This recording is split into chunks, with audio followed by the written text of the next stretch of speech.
وما یکون تو چہرہ کہ نور باری حجاب میں ہے، زمانہ تاریک ہو رہا ہے کہ مہر کب سے نقاب میں ہے۔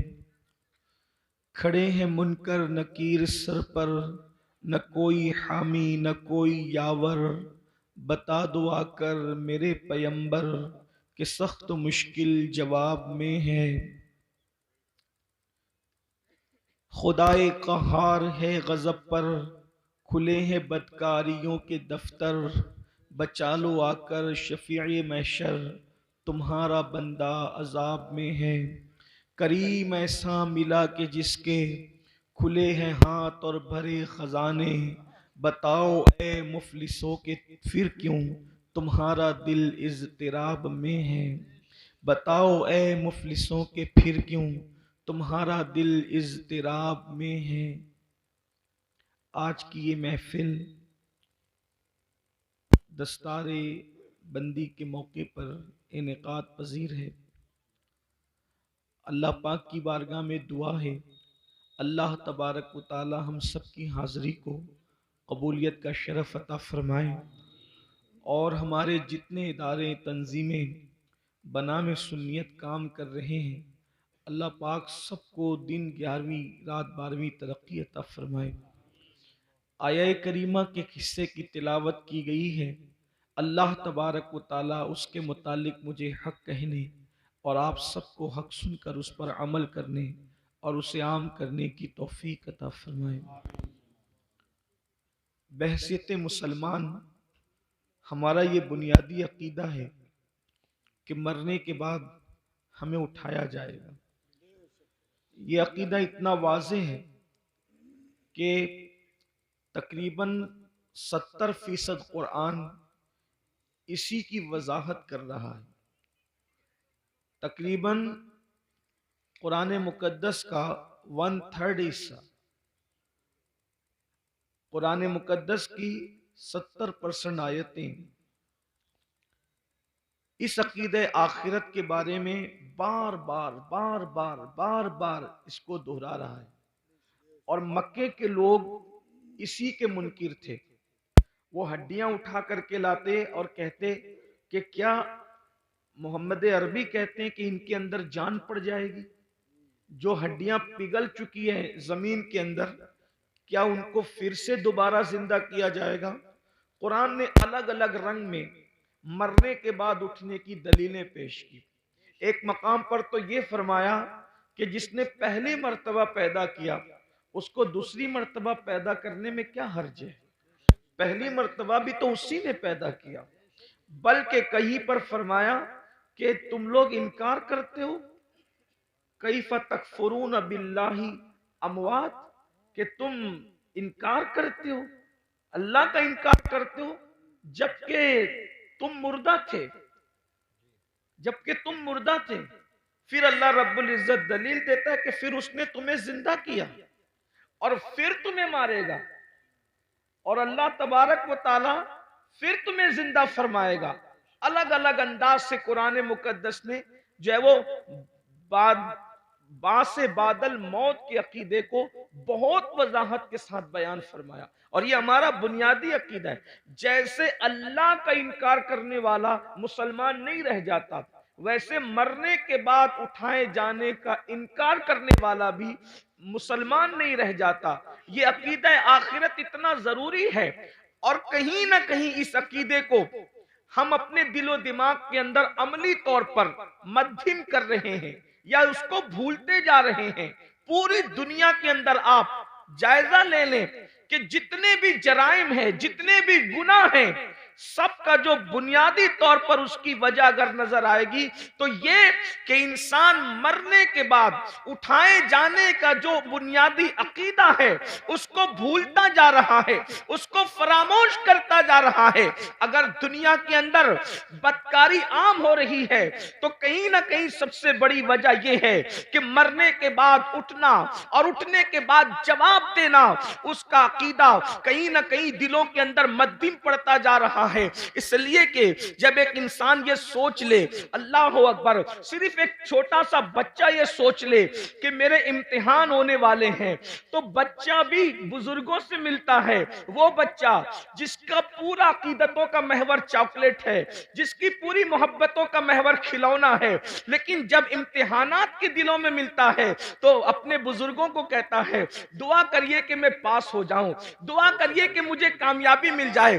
مجھے بتائیں، اگر امتحان پر یقین ایک چھوٹے سے بچے کو ہو جائے تو وہ بچہ بھی اس کی فکر کرنے لگتا ہے کہ نتیجہ کیا آئے گا۔ مسلمانوں بتاؤ تو صحیح، اگر بچے کو امتحان کا یقین ہو جائے اور فیل ہونے اور پاس ہونے کے فوائد اور نقصانات پتہ چل جائے تو وہ بچہ پوری طاقت جھونک دیتا ہے کہ میں کسی طرح سے امتحان میں کامیاب ہو جاؤں۔ چھوٹے بچے امتحان کے دنوں میں کھیلنا کودنا چھوڑ دیتے ہیں، راتوں کو اسٹڈی کرنے لگتے ہیں، رات جگنا شروع کر دیتے ہیں۔ اللہ اکبر، کیا ہم اپنے بچوں سے بھی غیر گزرے ہو گئے؟ انہیں امتحان کے خیال نے کھیلنے سے باز رکھا ہے، انہیں امتحان کے خیال نے کودنے سے باز رکھا ہے، انہیں امتحان کے خیال نے سونے سے باز رکھا ہے۔ مسلمانوں، اپنا بھی تو ایک امتحان ہونے والا ہے، اور امتحان لینے والا ایگزامینر کون ہے؟ وہ اللہ رب العزت ہے، اور وہ خود فرماتا ہے اَيَحْسَبُ الْإِنسَانُ أَن يُتْرَكَ سُدًى، کیا انسان یہ تصور کرتا ہے کہ اس سے حساب نہیں لیا جائے گا؟ نہیں نہیں، بلکہ انسان اس سے حساب لیا جائے گا۔ اللہ اکبر، اندازہ فرمائے، اور حساب کون لے گا؟ اللہ تبارک و تعالی، دنیا کا ایگزامینر اللہ اکبر رشوت لے کر کے انسان کو چھوڑ سکتا ہے، دنیا کا ایگزامینر دباؤ میں آ کر کے کچھ نمبرات بڑھا سکتا ہے، لیکن وہ ایگزامینر تو ایسا ہے، اللہ اکبر، اس کی شان بے نیازی کا اندازہ کرو۔ اب ذرا توجہ فرمانا، اس کی شان بے نیازی کا اندازہ کرو، وہ کیسا امتحان لینے والا ہے، وہ کیسا سوال پوچھنے والا ہے، وہ کیسا حساب لینے والا ہے۔ اللہ اکبر، کہ اگر معصوم شجر ممنوعہ کو ہاتھ میں لے لے تو وہ اس معصوم سے اپنی غیرت کی بنیاد پر اس کے کپڑے بھی واپس لے لیتا ہے، اس کو جنت سے بھی نکال دیتا ہے، اور اللہ اکبر، پھر وہ معصوم 200 سال تک کے دعائیں کرتا ہے، پکارتا ہے، تو شان بے نیازی کا عالم یہ ہے کہ اس کو 200 سال تک جواب بھی نہیں دیا جاتا۔ اللہ اللہ، اہل سنت کے اعتبار سے ہمارا عقیدہ یہ ہے کہ اللہ آدم سے ناراض نہ ہوا تھا، حضرت آدم نے کوئی خطا بھی نہیں کی تھی، حضرت آدم نے کوئی گناہ بھی نہیں کیا تھا، بلکہ آدم سے تو لغزش پیغمبرانہ واقع ہوئی تھی، لغزش معصومیت واقع ہوئی تھی، اس کے باوجود بھی اس پہلے انسان کو جنت سے نکال کر کپڑے واپس لے کر، ذرا یہاں پر میں آپ سب کی توجہ چاہتا ہوں، ابن عباس سے لے کر مفتی احمد یار خان نعیمی تک آپ کسی کی بھی تفسیر اٹھا کر کے پڑھ لیں، حضرت آدم کو صرف جنت سے باہر نہیں کیا گیا بلکہ جنت کا لباس بھی واپس لے لیا گیا۔ تھوڑی دیر ذرا توجہ کریں، جس کو مسجود ملائکہ بنایا جاتا ہے، جس کو اپنے ہاتھوں سے تخلیق کیا جاتا ہے، جس کی تخلیق اپنے ہاتھوں سے کی جاتی ہے، جب غیرت پر آتے ہیں اور شان بے نیازی کا اظہار کرتے ہیں تو کپڑے تک واپس لے لیتے ہیں، تاکہ آگاہ ہو جاؤ، ہمارے رحیم و کریم ہونے پر دھوکہ مت کھانا، ہماری غیرت کا بھی اندازہ کر لو۔ جب معصوم مسجود ملائکہ بنانے کے بعد جنت سے باہر جا رہے ہیں، اور صرف جنت ہی سے نہیں جا رہے ہیں بلکہ کپڑے بھی واپس دیے جا رہے ہیں، تو بتاؤ تمہاری حیثیت کیا ہے، تمہارا کیا انجام ہوگا، تم کہاں رہو گے؟ اور پھر کوئی خطا بھی نہیں ہے، کوئی گناہ بھی نہیں ہے، لغزش پیغمبرانہ ہے، اس پر جب غیرت کا اظہار یہ ہے۔ اب مجھے بتاؤ میرے بھائیوں، جو لوگ زنا کرتے ہیں اور زنا کے بعد وہ اس خوش فہمی میں مبتلا ہیں کہ نہیں مولانا اللہ کریم ہے، اللہ رحیم ہے، وہ ہمیں جنت ہی میں داخل فرمائے گا۔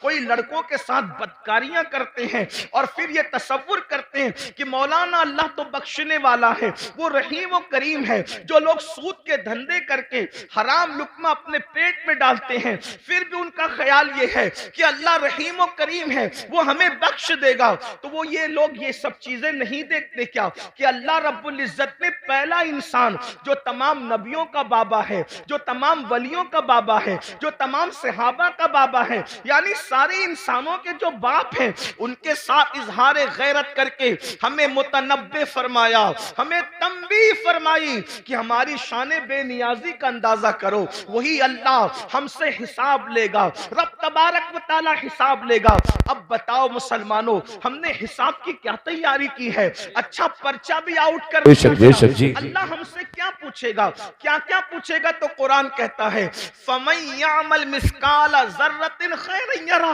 وَمَن يَعْمَلْ مِثْقَالَ ذَرَّةٍ شَرًّا يَرَهُ۔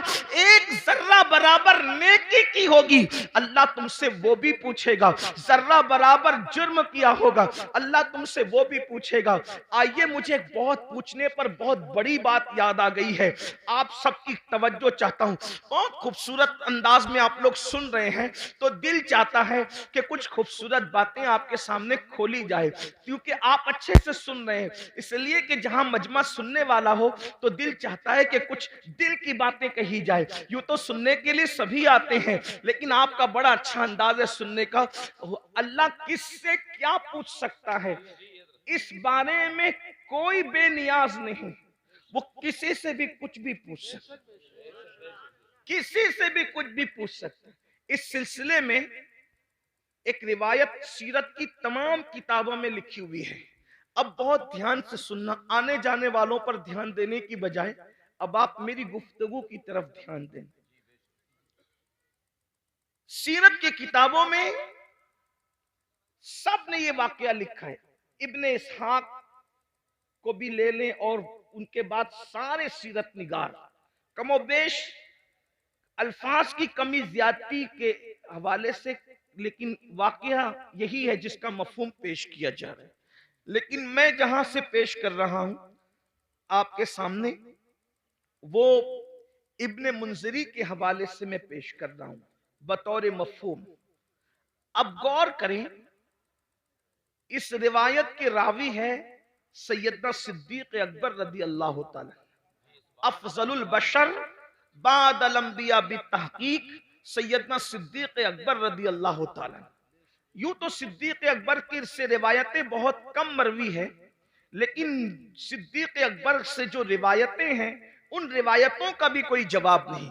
سیدنا صدیق اکبر رضی اللہ تعالی، ایک بات اندازہ کرنے، صدیق وہ ہستی ہے کہ جن کے بارے میں مولا علی نے بیان کیا کہ اللہ کے رسول نے فرمایا کہ اگر ساری زمین والوں کا ایمان ایک پلڑے میں رکھا جائے اور تنہا ابو بکر کا ایمان ایک پلڑے میں رکھا جائے تو سب کے ایمان پر ابو بکر کا ایمان وزنی ہو جائے گا۔ یہ وہ ہستی ہے جنہیں صدیق اکبر سبحان کہا۔ اللہ۔ اور ان ایمان والوں میں ابو ہریرہ کا بھی ایمان ہے، بلال حبشی کا بھی ایمان ہے، خالد ابن ولید کا بھی ایمان ہے، غوث اعظم غریب نواز کا بھی ایمان ہے۔ اندازہ فرمائیں جس کے ایمان کی شان یہ ہو، اس کے دل اور سینے کی حالت کا کیا عالم ہوگا۔ وہ صدیق اکبر جو صحابہ کے امام ہیں، افضل البشر بعد الانبیاء بالتحقیق، صدیق اکبر رضی اللہ تعالیٰ عنہ، جن کے بارے میں حضور محدث اعظم کے چوچوی رحمت اللہ علیہ کہتے ہیں مرتبہ حضرت صدیق کا یہ ہے سید، ہر فضیلت کے وہ جامع ہیں نبوت کے سوا۔ اللہ اکبر۔ آئیے سبحان اللہ۔ وہی صدیق اکبر روایت کر رہے ہیں۔ اللہ اکبر۔ الفاظ میرے ہیں، مفہوم بیان کر رہا ہوں اپنے الفاظ کے جامع میں۔ ابتدائی دن ہے، مدینہ منورہ میں اصحاب رسول ابھی نئے جو ہے وہ مدینہ طیبہ آئے ہیں۔ اللہ اکبر۔ حجروں کی تعمیر ابھی نئی ہوئی ہے، مسجد نبوی کی تعمیر نئی ہوئی ہے۔ حالات یہ ہیں کہ سیدنا ابو ہریرہ جیسے لوگ، اللہ اکبر، کبھی لنگی ہوتی ہے بدن پر، اوپر کا کرتا نہیں ہوتا، ان حالات میں زندگیاں گزار رہے ہیں۔ بلال حبشی کا حال یہ ہے کہ بھوک سے جب مجبور ہو جاتے ہیں تو زمین پر چت لیٹ جاتے ہیں تاکہ اپنے پیٹ کو آرام پہنچائیں۔ اللہ اکبر۔ اور خود رحمت دو عالم صلی اللہ علیہ وآلہ وسلم جن کے نام سے آپ نے کانفرنس رکھی ہے، ان کے گھر کا حال یہ ہے کہ 3 مہینے گزر جاتے ہیں تو چولہا نہیں جلتا۔ اللہ کے رسول علیہ السلام کے گھر میں 3 مہینے، کوئی مبالغہ نہیں، یہ اللہ کے رسول کی سب سے پیاری زوجہ ام المومنین سیدہ عائشہ صدیقہ فرما رہی ہے، اللہ اکبر، آپ فرماتی ہیں 3 مہینے ہو جاتے، چولہا نہیں جلتا اللہ کے رسول کے گھر میں۔ تو صحابہ نے پوچھا، جب حضور کے گھر میں چولہا نہیں جلتا تھا تو تم لوگ کن چیزوں پر اکتفا کرتے تھے، کیا کھاتے تھے، کیسے زندگی گزارتے تھے؟ تو اس وقت اماں عائشہ پاک فرماتی ہیں، اس وقت ہم لوگ 2 کالی چیزوں پر اپنا وقت گزار لیتے تھے۔ آپ نے فرمایا، جس کو حدیث میں روایت کیا گیا، قالت اسودین، ہم 2 کالی چیزوں پر گزارا کر لیتے تھے، نمبر 1 کھجور، نمبر 2 پانی۔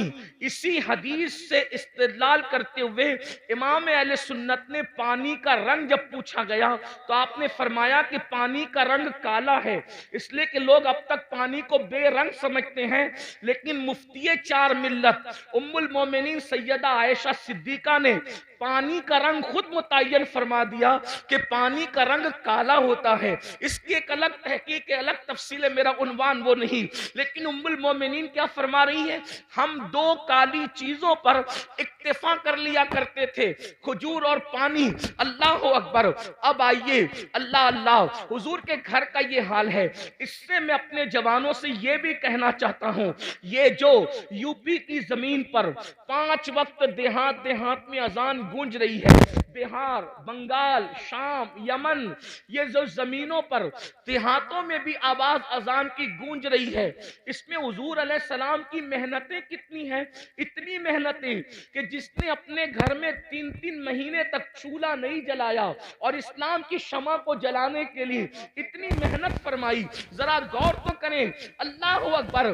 جب مسلمان ہو کر ہم اللہ کے دین کو پیٹھ کے پیچھے ڈالتے ہوں گے تو اس وقت رسول اللہ کے دل پر کیا گزرتی ہوگی، اللہ کے رسول علیہ السلام کو کتنی اذیت پہنچتی ہوگی، کتنی تکلیف پہنچتی ہوگی، اس کا احساس کرو۔ کیونکہ پورا یہ جو مجمع ہے یہ سب اپنے آپ کو عاشق رسول کہلانے والا مجمع ہے۔ میں آپ سے پوچھوں، اگر اپنا باپ ایک وقت بھوکا رہ کر بلڈنگ بناتا ہے اور اس بلڈنگ پر کوئی پتھر پھینک دے تو لوگ کہتے ہیں مولانا میرے باپ نے بھوکا رہ کر یہ بلڈنگ بنائی ہے، ایک ٹائم بھوکا رہ کے باپ نے بلڈنگ بنائی ہے، تو اس بلڈنگ سے آپ کو کتنا پیار ہے۔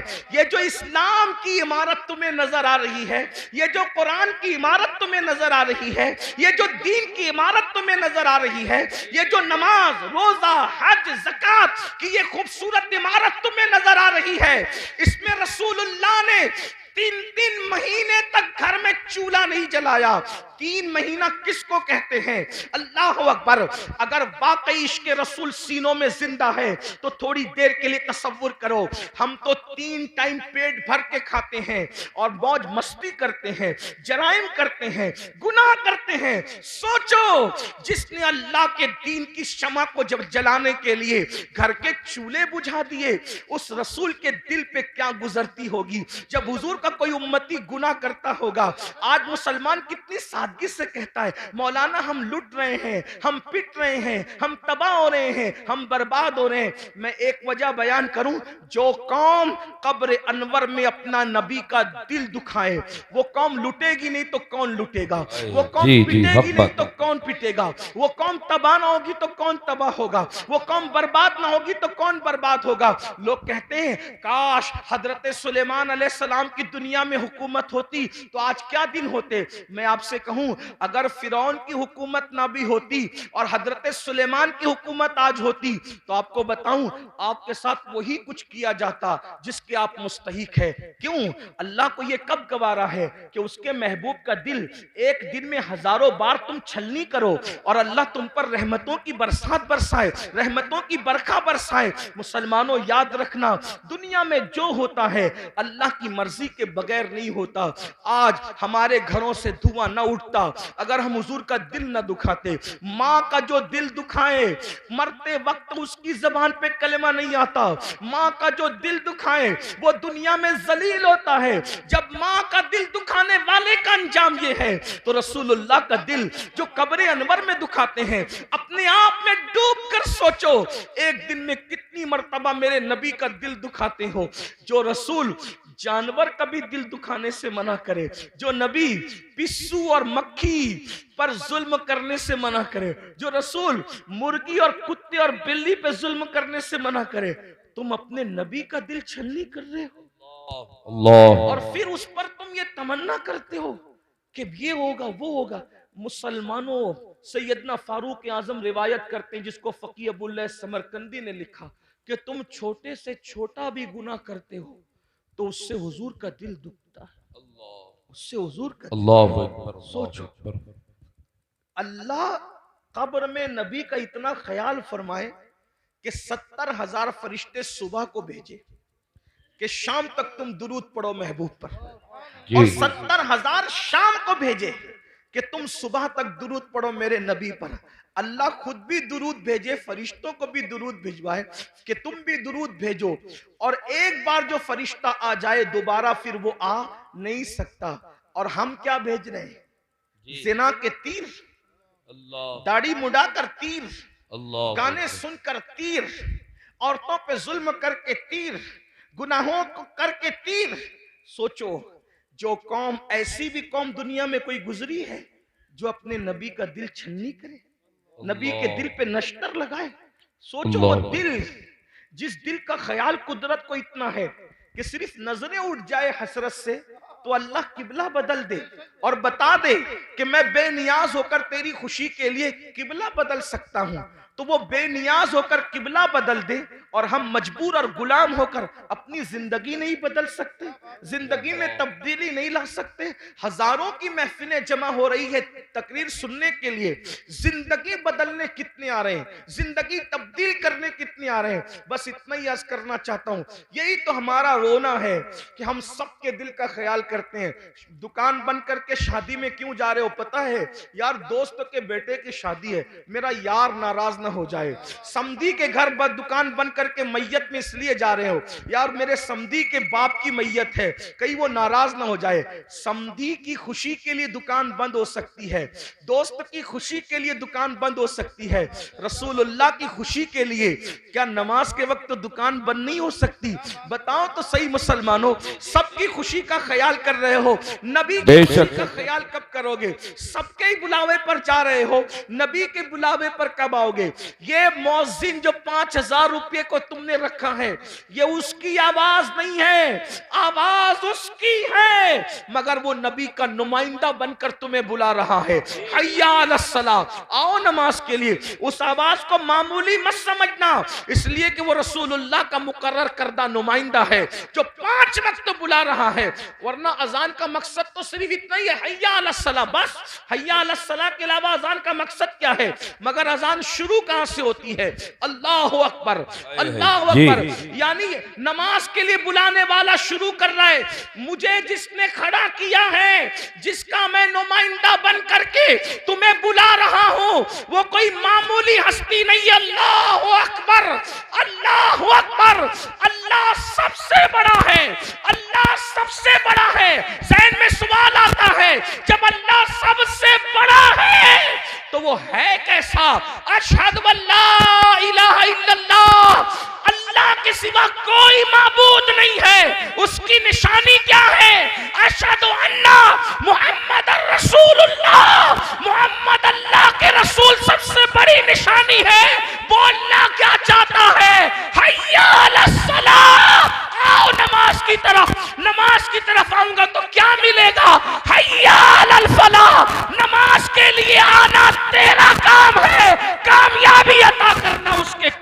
بے شک نعرہ تکبیر، نعرہ رسالت، مسلک اعلی حضرت اولاد رسول حضرت سید امیر القادری صاحب قبلہ۔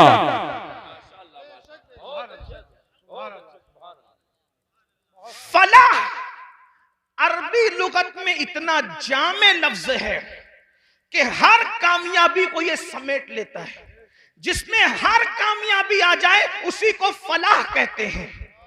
فلاح سے بڑھ جامع کامیابی کے لیے کوئی لفظ نہیں ہے، اور اذان میں مقرر ہے حی علی الفلاح۔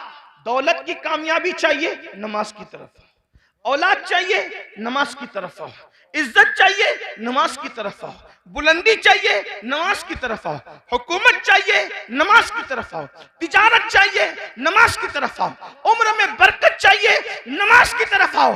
حتیٰ کہ یاد رکھنا، بڑے سے بڑا لیڈر زمین پر چمچے پال کر بازاری عزت تو حاصل کر سکتا ہے، مگر قبر میں عزت حاصل کرنا کسی کے بس کا نہیں ہے۔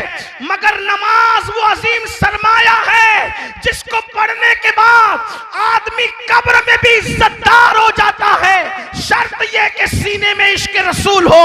میرے امام کہتے ہیں نکیرین کرتے ہیں تعظیم میری، نکیرین کرتے ہیں تعظیم میری، فدا ہو کے تجھ پہ یہ عزت ملی ہے۔ بے شک بے شک اگر جی، نماز پڑھو گے تو قبر میں فرشتے بھی عزت سے پیش۔ آپ کہتے ہو ٹرین میں ٹی سی عزت سے پیش نہیں آتا، میں نے کہا نماز پڑھا ہوتا تو ایسا نہیں ہوتا، حضور سے وفا کی ہوتی۔ یار قبر میں جب فرشتے عزت سے پیش آ سکتے ہیں تو ٹرین کے ٹی سی کی کیا حیثیت ہے؟ جو نبی سے وفاداری فرشتوں کے درمیان معزز بنا دے، وہ پولیس کے درمیان معزز کیوں نہ بنائے گی؟ وہ مالداروں کے درمیان معزز کیوں نہ بنائے؟ آپ دیکھو بہت سارے علماء آپ کے درمیان آتے ہیں، ان کی معاشی حالت اتنی مضبوط نہیں ہوتی جتنی تمہاری ہوتی ہے، پھر بھی تم ہاتھ باندھ کے کیوں کھڑے رہتے ان کے سامنے؟ خدا نے کروڑ پتیوں کو ایک عالم کے سامنے ہاتھ باندھ کے کیوں کھڑا کروا دیا؟ اللہ بتا رہا ہے دیکھ لے میرے وفادار پر انعام۔ یہاں مالداروں کو ہاتھ بندوا دیا ہے اور قبر میں نکیرین عزت کرتے نظر۔ نبی سے وفا تو کر کے دیکھو، سب کے لیے وفا، حضور کے لیے وفا نہیں۔ بات دور نکلی، عرض کر رہا تھا ابتدائی دور ہے اسلام کا، مدینہ منورہ میں صدیق اکبر راوی ہے۔ صدیق اکبر کہتے ہیں مجھے اتنی بھوک لگی تھی کہ میرے گھر میں کچھ نہیں تھا۔ صدیق اکبر کہتے ہیں اور کئی دن ہو گئے تھے، تقریباً کم و بیش 3 دن، بھوک سے جب میرا پیٹ